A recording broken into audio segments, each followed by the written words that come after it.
Hi everyone, this is CricketSong with Lunar Wisdom, and today we're going to be answering the question, what is a black mirror and what is it used for?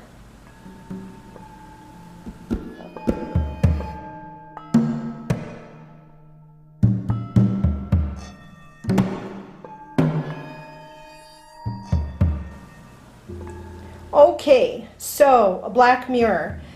Similar to one that you see here that I made, as well as this one. So this one is my one I specifically use for contacting my ancestors and other spiritual entities, my beloved dead. That is what this one is used for, and basically the only reason I use a black mirror is for that type of scrying. But let me share with you some information about what a black mirror is and what it is used for. So a black mirror is a divination tool, but it's also, unlike the tarot cards, and maybe a little, not as much as a Ouija board, although I think I would argue that a Ouija board is like a black mirror in that they are both portals. Personally, I view a black mirror, such as the one that you're looking at, more of a portal, a physical portal, as a Ouija board is. And I feel like for me, it's because when I look at the black mirror, when I'm standing in front of it and I'm actually using it, because I see the images of the spirits that I'm communing with, it gives me more of a sense of the portal. Whereas when I'm using a Ouija board, it's more of feeling and not so much a physical sight or a physical sensation. It's more of an emotional or a spiritual sensation. But I would say that, you know, a Ouija board or a talking board and a black mirror are portals to the other realms of existence. Tarot cards as well, but I almost feel like when I'm using tarot cards or a pendulum or oracle cards or runes, it's more of a telephone. Whereas, again, the mirror is a different sensation.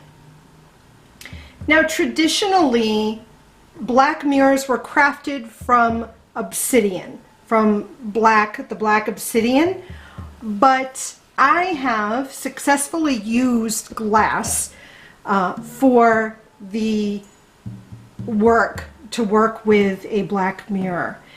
Now, any frame can be used, any picture frame, this one as well as this smaller one I showed you, are picture frames. And what I've done, this particular picture frame, the outside of it was brown.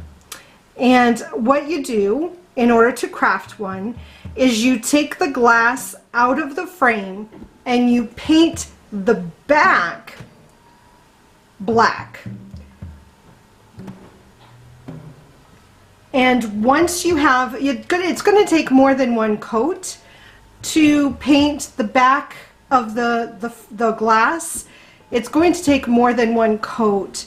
I used a black acrylic spray paint for this one as well as the small one, and it took me about 3 coats of the paint, and you let it dry in between each painting.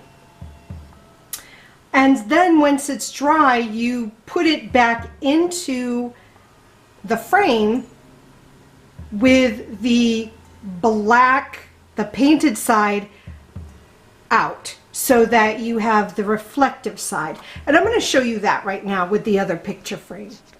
So as I was saying, here's the other one. So you just paint, you say this was new, you would, and here's the glass. So you paint one side, only one side of the glass, and this has been painted a couple of times. So then when you have one side that's reflective, hi, and the other side that's not, when you put it back in the picture frame, you're going to put the reflective side outward and then replace the back. I also on this one painted the frame itself. I painted the frame itself black as well. And then I just attached two little fairy things on it. Now if you don't have a black mirror, you can use a dark bowl filled with water or a crystal ball. Like if you have an obsidian crystal ball, you could use that as well. But I particularly like the mirror, and it's very simple to create for yourself. So once you have your mirror created, once you have it painted, you want to cleanse it and consecrate it. I cleanse my black mirrors with a mugwort solution, but you could use whatever you use to cleanse your own divination tools. So depending on what you use. But as I said, I tend to use a mugwort solution. And then I consecrate it. And I consecrate it with oil and by drawing sigils, or this one has a Theban, I use the Theban alphabet for an incantation to create the portal that is my black mirror. You want to keep the surface of your mirror clean and undamaged. So what I've found in the past, when I've had a black mirror and it got scratched, it seemed to change the vibrational frequency of the mirror, and I found that it wasn't as effective. So I would suggest that if that were to happen and you find that it's kind of acting funky, I ended up getting rid of that mirror. I destroyed the mirror and crafted a new one for myself. If any of you have had experiences with a scratched mirror, let me know what your experiences were, because I'd be interested in hearing. Now, for me, as I said, I use this particular mirror as a means of communication between me and my beloved dead, as well as my ancestors and spirit allies or entities that I'm working with. You can also use the mirror to gain access to deeper information that you're holding within yourself. So, or you might use it as a divination tool, like you would use tarot or pendulums. Personally, I tend to use other tools for that. I'm one that definitely has a tool for each individual purpose. But you may use a scrying mirror like the black mirror for all purposes. So how do you use a black mirror? Well, it's very similar to using a crystal ball. If you do crystal ball readings, it's the same sort of way. I generally use, I either cast circle, or I call in my primary spirit guides and my guardians, depending on what you do. The lesser banishing ritual of the pentagram, the LBRP, or if you have a specific way on how you call in your protection, then I would suggest you do that. So call in your protection or your wards, or however you do that. And then you want to be in a comfortable position. For me, standing is more comfortable, which is why this is hanging on the wall. But with the smaller mirror, you could sit comfortably. I've seen some people suggest that you sit because they can't stand for long periods of time. I personally like to stand. You want to make sure that the mirror is at eye level, so you're not straining, so you're not looking up. So this one, I can stand at my altar and I can look right into it.